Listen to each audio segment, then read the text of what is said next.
പ്രിയമുള്ളവരെ നമസ്കാരം. ധനുവിച്ചപുരം റെയിൽവേ സ്റ്റേഷന് സമീപം റെയിൽവേ ട്രാക്കിൽ തന്നെ അമ്മയെയും മകനെയും ട്രെയിൻ തട്ടിയ നിലയിൽ കാണപ്പെട്ടു.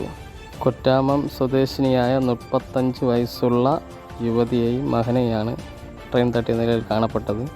നാട്ടുകാർ ഓടിക്കൂടി ഇരുവരെയും ആശുപത്രിയിൽ എത്തിച്ചെങ്കിലും ഈ യുവതി മരണപ്പെട്ടു.